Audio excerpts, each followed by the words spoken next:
Welcome to the Happy Lawyer Project. I'm your host, Akoma Moronu. I created this show to help lawyers find happiness in life with a law degree. Together with my guest, we provide the knowledge, insight, skills, inspiration, and encouragement you need to find your happy.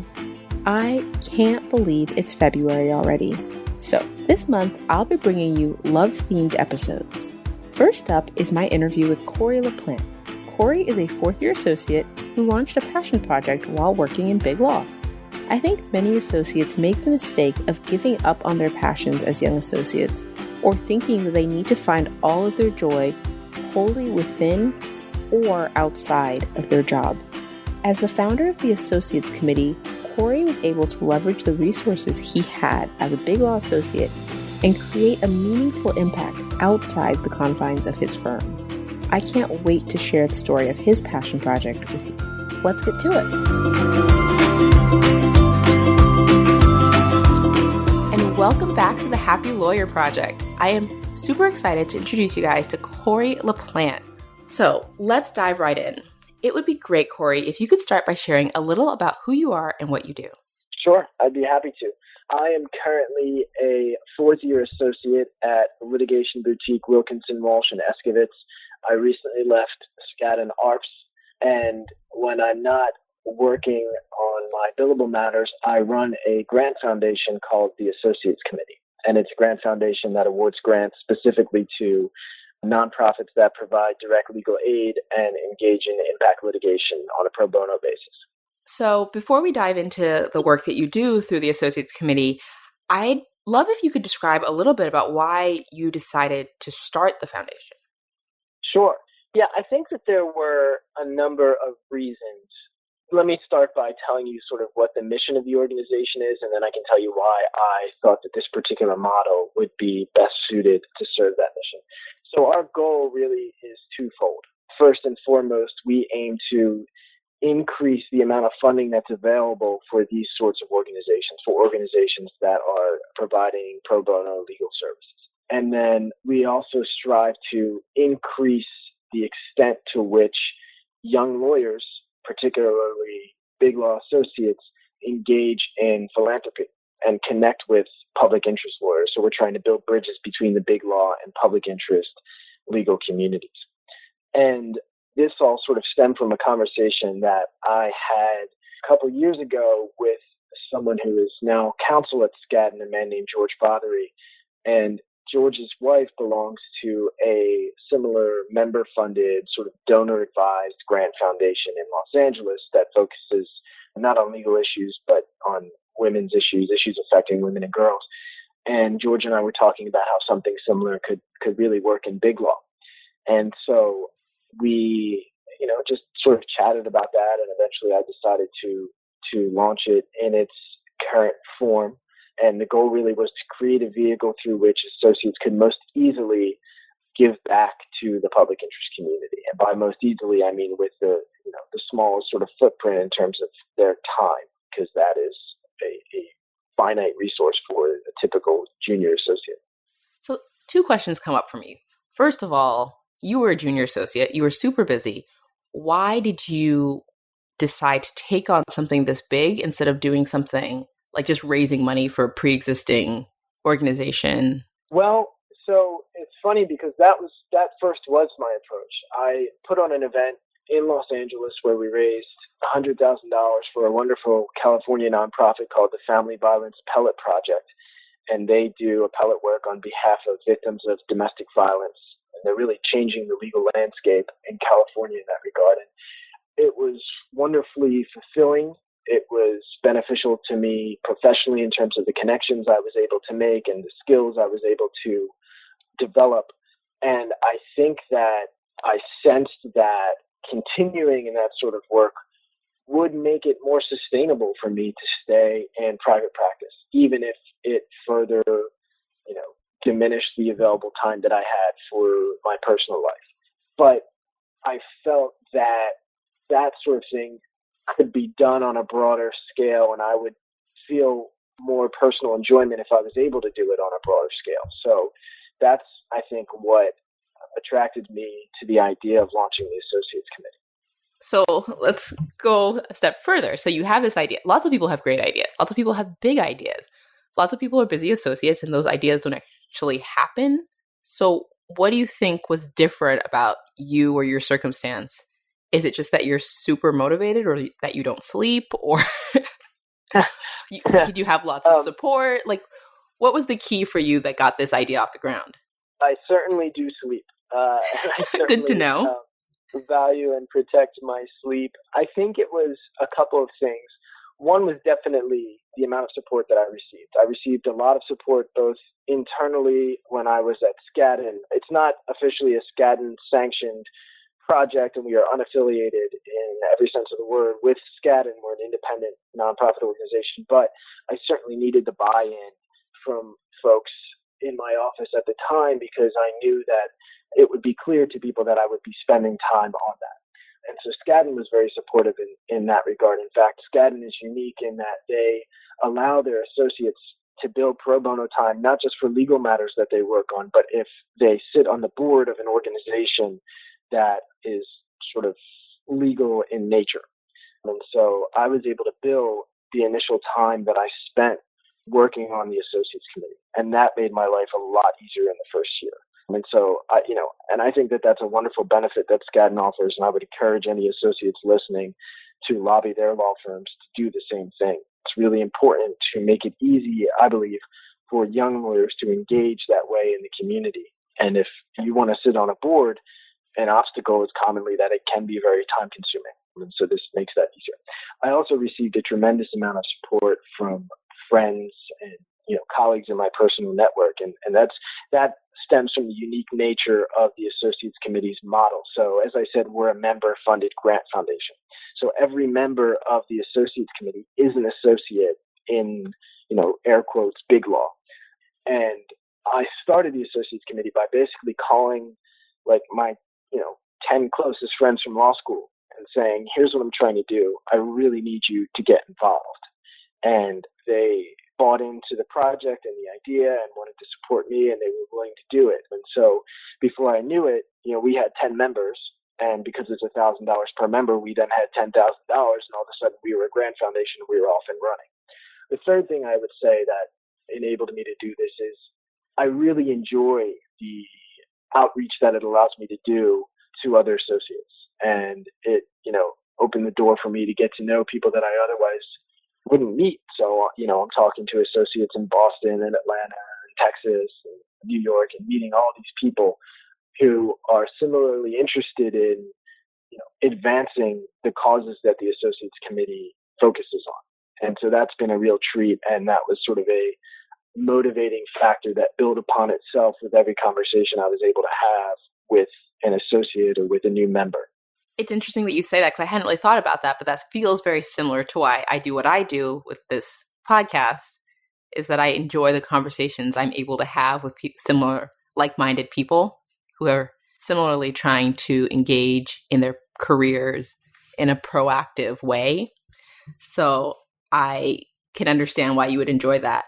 But to go back to your point about the buy-in from Skadden, do you have any tips for people who are trying to start something, or as you advise people to try to promote a program like this within their own firms? How do you have those conversations? How do you kind of find people to align yourself with? Well, I think part of it is the process of finding people with whom you're going to align yourself takes a little bit of time. And I was able to, when I launched the Associates Committee, I was basically at the end of my second year, the beginning of my third year. And so I had already sort of learned the lay of the land and the internal politics. And that was very helpful. But all that being said, you can't overstate the benefit of reaching out to a partner, reaching out to somebody in a position of power in your firm and saying, can we grab a cup of coffee? I have something I want to talk to you about. There's this disconnect, I think, between associates and partners where in so many respects, they're not on the same level. But I think most partners are really responsive if you say to them, I want to do something, I want to take some initiative, and I want your support. Most times, you're going to have it. And in every instance, when I had a series of conversations with Skadden about that, I had their support. I completely agree. I think not enough associates do take that initiative. And whether that's talking to a partner or talking to whatever sort of internal resources think law firms have amazing resources. There are people there who are paid to help you with your business development, your professional development, your career development. And in the last year, talking to some of these people, they rarely get associates who come in with kind of a clear plan for something they'd like to do, as opposed to coming in asking what's available. So it's really on associates who to think kind of more creatively about what the opportunities are and how they can leverage their time and their resources to make the most of their opportunity and limited time. And here in this case, you also took advantage of our generous salaries, which is, I think, great. Yeah, I would really agree with that first point that you're making. I think associates really need to realize that the burden is on them. Nobody's going to tell them to do something like this. The firm isn't going to really encourage them to do something like this. But upon the realization that firms have these tremendous resources, and they really, truly do, and upon the realization that it will help you stand out as an associate if you take this sort of initiative, it becomes pretty clear that it's beneficial to an associate in almost every sense, assuming it's a well thought out plan and they're prepared to stick to it. It's beneficial because it shows everybody at the firm that you're thinking a little bit differently and you're aggressive about your career goals, and it also just positions you to be out there in the world and gain a unique perspective and build a different network of contacts and add value to the firm in a different way, but more importantly, add value to yourself and your career, and feel like you're getting the full balance of professional engagement. That's a great way to put that. So I want to transition a little to kind of how you manage it all now. So you said you were at your end of your second year when you started all of this. And now that it's up and running, how much of your time do you commit to it? How do you manage it all? And where do you see it going in the future? So, there's really no sugarcoating it. It can be really pretty difficult at times. And there are certainly days where I'd much rather just come home from work and, watch a couple episodes of something on Netflix than, get on LinkedIn and be reaching out to associates about joining the associates committee, or, writing up an agenda for a call with the board of directors, or filling out tax forms, or any number of things. But I've just come to assign such a level of importance to the work that it's pretty easy to overcome that feeling of, I don't feel like doing this, or I'm tired because I, put in 12 hours in the office already today.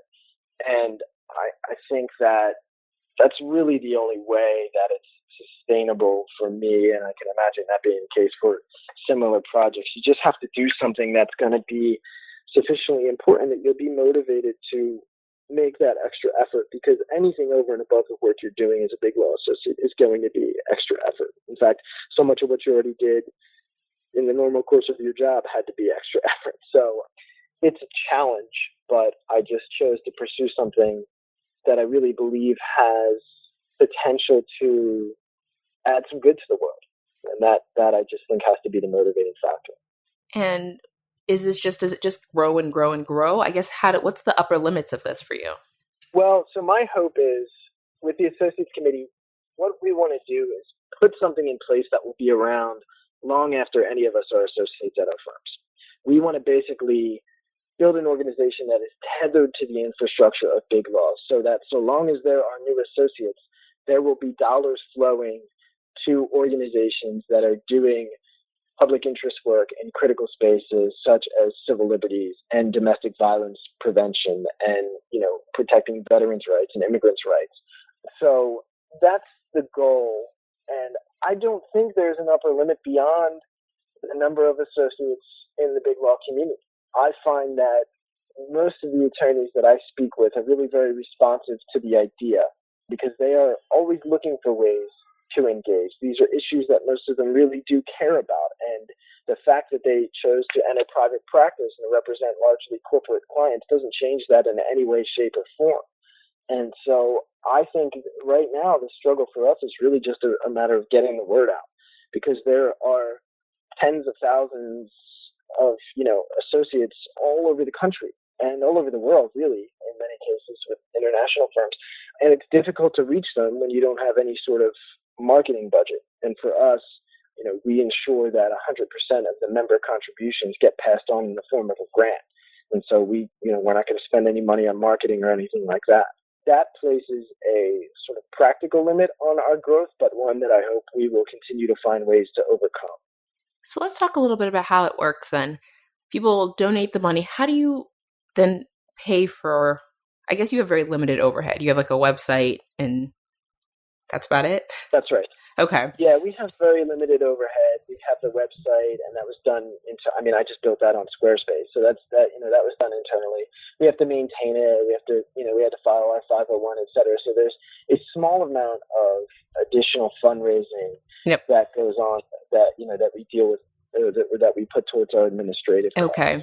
But the grants are entirely member funded. So the model is, really very simple. Every member who signs up makes a $1,000 contribution, and the Associates Committee aggregates those contributions to create a central grant fund. Now, from that fund, we award grants to qualifying legal aid organizations. And the decision as to which organization gets the grants is made by the members themselves. So ultimately, it's made upon a vote of the members. So in addition to funding the grants, members decide who gets them. And who nominates the possible grantees? So it's a great question because our model is a little bit unique in that regard. In order to get a grant from the Associates Committee, or I should say, in order to even apply for a grant from the Associates Committee, you have to find a current member who's willing to nominate you to sponsor your organization. So not any organization can just go on the website and immediately submit an application. They first have to find a member who's willing to get behind them and support their application. And that can be a little bit difficult because each member can only sponsor one organization. So it can be tough in that regard. And how many members are there? So last year we had 200 members. That was our first year. So we gave out $200,000. We awarded grants to 4 organizations, 2 grants of $75,000 and 2 grants of $25,000. This year we're on track to meet or hopefully surpass that 200 member threshold. Of the members who stayed in BigLaw, more than half came back to renew their membership. And then we're recruiting new members, and especially trying to take advantage of some of the new first-year associates that have joined the BigLaw community this year. That's fantastic. That's so phenomenal. So what's the best way for people to learn more and get involved? The best way for people to learn more about the Associates Committee is really just through our website. They can, on the website, learn about the model, and there are a couple of great press articles that sort of summarize the work that we've done so far on the website. And they can actually become members directly through the website. There's just a Join Us button, and you can fill out a 90-second form, and then you're a member. And you don't have to write a check the day that you sign up. You can start participating as a member and mail in your check later. The last thing we want is for this to jam anybody up financially. I mean, I realize that in the grand scheme of things, we're all very lucky to be doing very well and have the jobs that we have. But I also realize that a lot of associates, especially junior associates, carry a very high student loan burden. And, some have kids or, have just bought homes, et cetera. So we don't take lightly the fact that $1,000 is a not insignificant contribution. So that's how to get involved. And then if anybody has specific questions, I'm always more than happy to chat about the Associates Committee. My email address is Corey, C-O-R-E-Y, @associatescommittee.org. And I'd be happy to hop on the phone with anybody who's interested in talking about the Associates Committee. Is there like a payment plan? Can people contribute like $100 a month for 10 months or? Absolutely. If that's what makes it easier for members, we're absolutely flexible in that regard. We don't end up distributing the grant money until late fall. So there's a lot of flexibility there, and people sort of want to make their payments in different ways. We certainly work with members to make that happen. That's great. I mean, I think the responsiveness, the flexibility, and like really understanding who you're speaking to and what they're able to do is give money and not necessarily time at this point in their careers is really a winning formula for you. So I'm excited to see where this goes, and was super happy when you reached out to me to tell me about the Associates Committee. So I'm happy to share this with my audience. I have just a few more questions for you before we wrap up today. Are there any resources that you could share with people that have been helpful for you along your journey as a young attorney? If that's books or people or organizations, just anything that comes to mind that you think other people should know about? To tell you the truth, there weren't any sort of books or organizations in terms of managing my time and doing something else like this. It was really a matter of taking a step back and looking at the resources within my firm and the resources within my personal network. And so once you make the decision to do something that you think is going to be of sufficient importance to you that you'll, sustain your efforts in pursuing it, it's a question of, well, who can I work with to get this done? So, for example, there was another junior associate who I had known from law school who was in my office at Skadden. His name is Cameron Mabry. And he was the first person that I went to. He was actually our first member after me. And I just took him out to coffee and I said, hey man, this is what I'm trying to do. What do you think? Do you want to get involved? And not only was he willing to become a member, but, he wanted to join the board of directors.